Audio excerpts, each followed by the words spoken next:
Salut les cons! Aujourd'hui, je toussais! Mais rassurez-vous, j'ai fait un test et tout va bien. J'ai que le sida!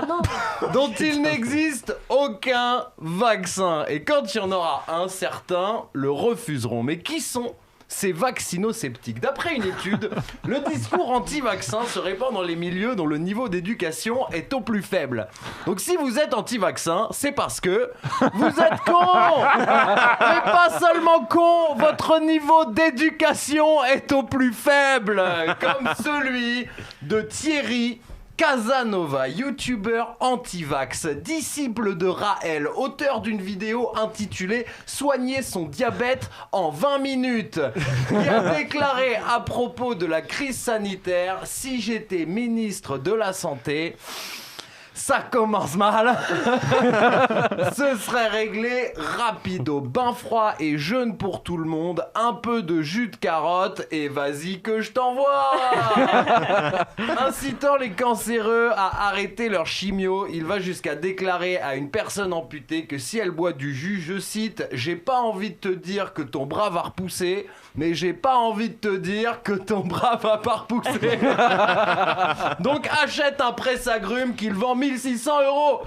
Lui-même, ancien malade, il affirme avoir été guéri par la pratique du crudivorisme, la consommation de légumes crus à laquelle Casanova a été à 30 ans, alors qu'il pesait 30 kilos, et portait donc mal son nom, converti par Guy-Claude Burger, qui l'aurait vu dans un rêve. Guy-Claude Burger, un autre crudivore pour ainsi dire mal nommé, condamné pour pratique illégale de la médecine et Jinda, non, pas ça. Viol sur mineur. Il y en a toujours un qui traîne.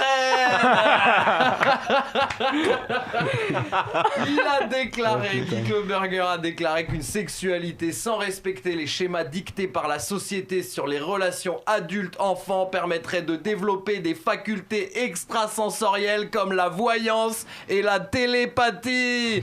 Donc deviens pédophile et rejoins les X-Men. On comprend bien ce qu'a fait Casanova pour lui parler dans un rêve. Fort de ses nouveaux pouvoirs, Thierry Casanova aurait survécu à la tuberculose, l'hépatite C, la pancréatite, la dépression et plusieurs arrêts cardiaques. Mais la question que je me pose, c'est où est-ce qu'il a traîné? En festival, bien sûr, où il était boulanger itinérant, la crème de la crème, du babos, même Manu ne traîne pas avec eux. Il dit s'être demandé pourquoi moi, qu'ai-je fait pour tomber malade? Et quand on sait que l'hépatite se transmet par la prise de drogue en voie nasale ou intraveineuse, que la pancréatite est causée par l'alcoolisme et que Maradona est mort d'un arrêt cardiaque, bravo à lui, 2 mois sobre. Je cautionne plus. J'ai la réponse à sa question, parce que Thierry est un cramos. Et cuit ou cru, même en mangeant des cailloux, il aurait été plus sain. Adepte de la désinformation, il milite aujourd'hui contre le vaccin du Covid sous prétexte que Bill Gates, ça commence bien, aurait profité du confinement pour installer des antennes 5G avec lesquelles il contrôlera la race humaine grâce à un gel nanotechnologique secrètement présent dans le vaccin qui parallèlement rendrait autiste. Camoulax. Donc si vous croyez que la vaccination peut rendre autiste, faites-vous quand même vacciner et vous verrez que vous pouvez pas être plus con. Vous êtes déjà au minimum. C'était la chronique ta mère, Thierry Casanova et tous les anti-vax. Alexis Ramoni dans la friendzone.